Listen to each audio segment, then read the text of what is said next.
We have a report from the Financial Times that seems to put the most clarity we've had up to this point on the potential ceasefire, peace deal, slash, depends on who you ask. If you ask Trump, if you ask the Europeans, on the framework that would follow in order to stop the Russians from invading again. So when we talk about the war, and I go on every single show and I say we need long-term security guarantees, we need the type of stuff that can stop the Russians from invading again, or all you're doing is patting yourself off the back for kicking the can down the road for like a week. When we talk about this, this is the framework we're talking about. This is the type of stuff that would be necessary to stop Russia from invading again. Longer term agreements about peacekeeping forces, about potential direct physical support if the Russians were to invade again, the type of stuff that the Russians would say, if we engage in this behavior once more, if we invade Ukraine tomorrow and say, you know what, we want Odessa, we want to take Kramatorsk and Sloviansk, we want to take X, Y, and Z, we want to take Zaporizhia. If they want to go forward and do that, they're going to have to face this response for sure. And so as much as they want to, even if the most bloodthirsty, like Igor Girkin style Russian leader gets in the office, they're just going to have to take it. They're just going to have to deal with it. That is the structure we have to build, because that's what kept Berlin free during the Cold War, was some sort of consequence, some sort of deterrent that made the Soviets say, you know what, it's not worth taking the rest of Berlin. The Berlin airlift has showed that they have a certain amount of determination, and we do not want to face the consequences of possible atomic war, a full European war. And so we're just going to let bygones be bygones. It worked during the Cold War. I think there's certain things we should dust off for this age as well. If it ain't broke, don't fix it. And so they need to figure out something. If it's not going to be some sort of NATO Article 5 protection where they join NATO, as more and more Ukrainians see it as a less likely outcome due to Trump's statements on the matter, as well as just the general delay during the war of them joining NATO. If we're going to put something out there that's not atomic hellfire as the deterrent, it better be pretty strong. Well, now we have some ideas of what's being floated in talks. And I just want to say, before we get in here and slice this up and look at the different parts and the potentialities, because some of this has already been rumored, I just want to quickly say that Oval Office meeting, when Donald Trump and J.D. Vance tried to basically hose Zelensky down in front of the press after Marjorie Taylor Greene's boyfriend goes out and tries to like throw out dunks on his outfits and what he's wearing, the main complaint Zelensky had was that Putin does not respect agreements, Putin is not trustworthy, and that you're going to need something in place to guarantee he doesn't invade again. At the time, J.D. Vance and other people were pointing towards the mineral deal as being enough to protect Ukraine. Since then, multiple American businesses have been bombed, and American investments before the invasion did not stop the invasion. So it seems that even though it's not going to be publicly declared as such and publicly, stated as such, that we've all kind of moved over publicly, at least in public consensus, to what the issue is.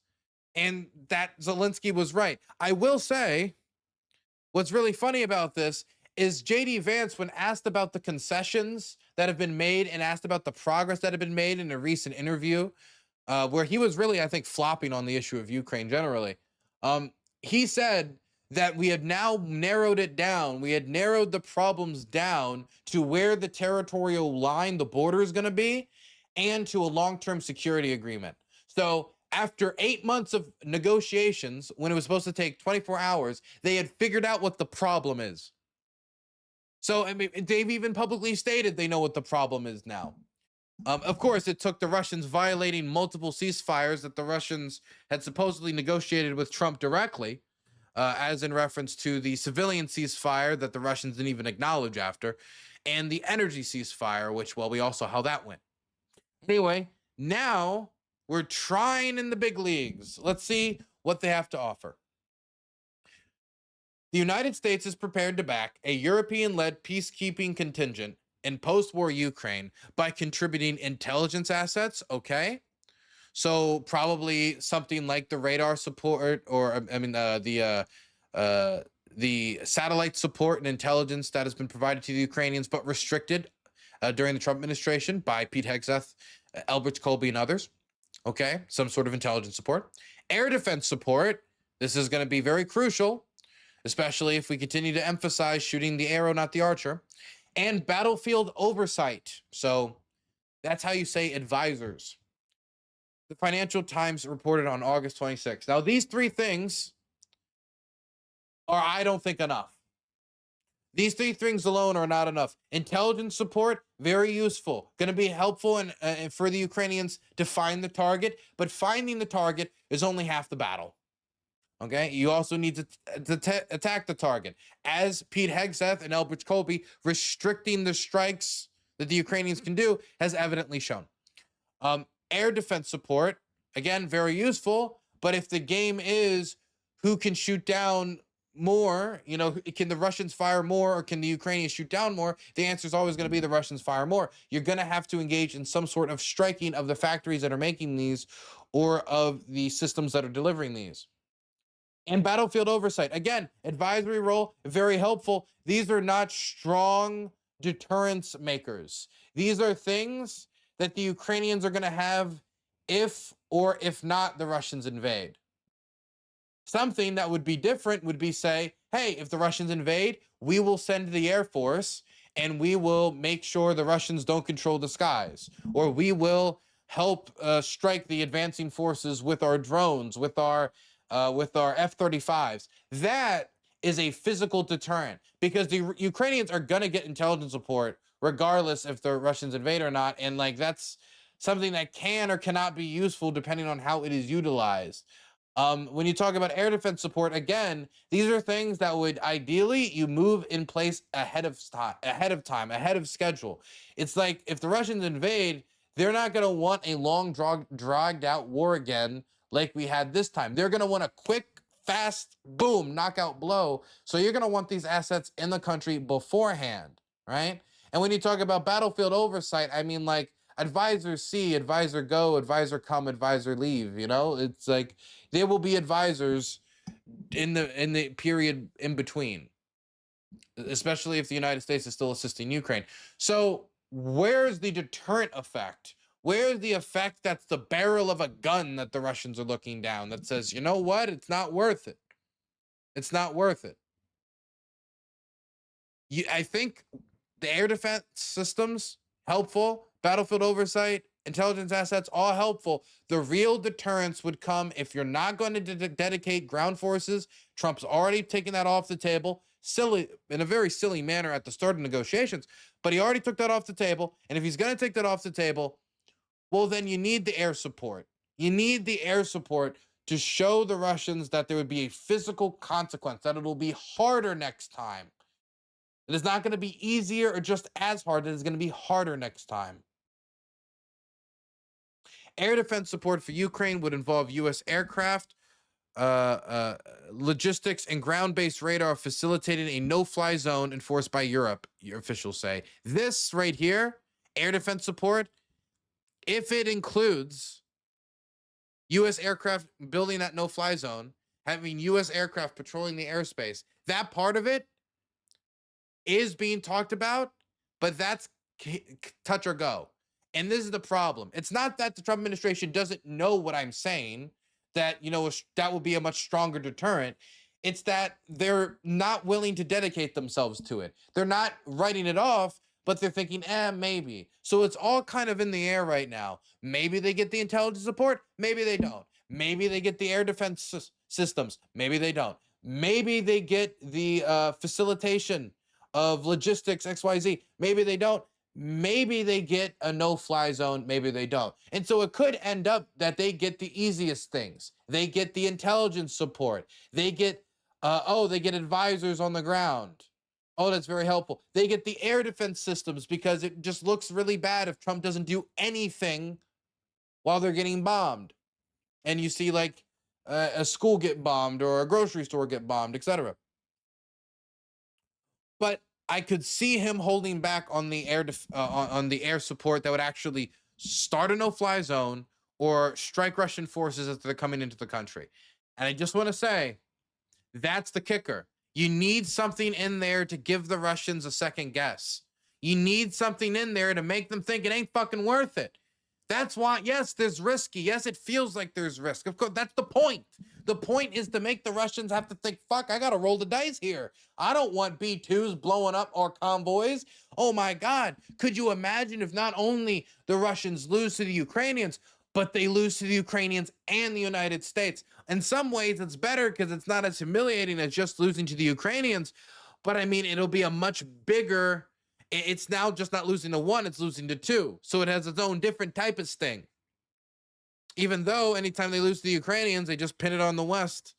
So maybe it would just make it sting in just the way they prefer. Either way, they wouldn't like it, and they would want to avoid it. And it would mean a larger catastrophe would be much more likely, because anywhere we're dedicating our air assets and putting our airmen at risk, we're going to want much more control of the situation. We just tend to do that. Whether you're talking about the Gulf War, whether you're talking about the war in Afghanistan, anytime the United States and the gang gets together, it's the United States and the gang. It's not the United States, Germany, France, Canada. All these countries came together and invaded Afghanistan. It's no, America fucking kicked in the door, started shooting shit, and these countries came in after and said, oh, okay, that's the plan? Oh, sure. And then started shooting, and they lost lives just like we did. But we a lot of times take the lead on it because we're worried about our assets. We're worried about what will happen to us. And if we're dedicating the most, then we think we deserve the most control. At least that's seems to be the American mentality. So if we're going to dedicate air resources where our planes could possibly engage Russian planes, we're going to want control of the situation. And if we're going to want control of the situation, that's going to mean that the more bang we put in our deterrence, the more effective it's going to be. So I think that if we go for it, we should also include ground support. It shouldn't just be, hey, we're going to establish a no-fly zone. It's going to be, we're going to establish a no-fly zone and we're going to bomb Russian forces as they come in. Then this kind of midway of, we'll establish a no-fly zone, but that'll be it. Because I think you should put the most bang to deter, because I think Trump's either, you should go in or you should go, or you shouldn't go in at all. Sorry, stuttered there. You either go in and you say there's going to be these consequences, or you don't, because you want to avoid the risk of it altogether. By trying to middle way it and trying to like soften it, all you're going to do is make it more likely they pull the trigger, and then you actually have to deliver on that consequence. So I think just saying air support, period, including strikes on invading ground forces, while not dedicating American air ground forces, allows Trump the ability to feel like he can still pull out, because it's much easier to move your planes than tons of troops on the front line, while also acting as the biggest deterrent. I think that's the way to go. If he can, though, even agree to establishing a no-fly zone, that would be very helpful. But still, the main problem with Trump, with any of these ideas, even if these ideas are better than the pitter-patter that I thought was going to be coming out in the first proposals, or be floating around as they're talking right now, even if it is better, that's not to say it's good. That's just to say I held Trump to a low standard. Trump is a flip-flopper, man. Trump's somebody that floats this way, then floats that way, floats up, then floats down, floats this way, then floats that way. So how long do we got him on something like this? If the Russians do invade again, will he pull the trigger? Or better, or the bigger, and I think better question is, will the Russians believe he'll pull the trigger? Because that's the type of thing that would actually avoid another war. And considering how bad he's been on delivering the threats he's put out there during this negotiation process, and how much he values Putin's personal relationship, that is much harder, I think, for the Russians to believe. And that's going to be the big challenge of this administration. Getting the Russians to believe Trump, or getting Trump to pull the trigger on some consequences that will get the Russians to believe Trump. Because right now they think that, you know, doing any pressure on the Russians is going to end negotiations. But I'm of the opinion that once you put pressure on the Russians, real pressure on the Russians, that's when negotiations can really begin.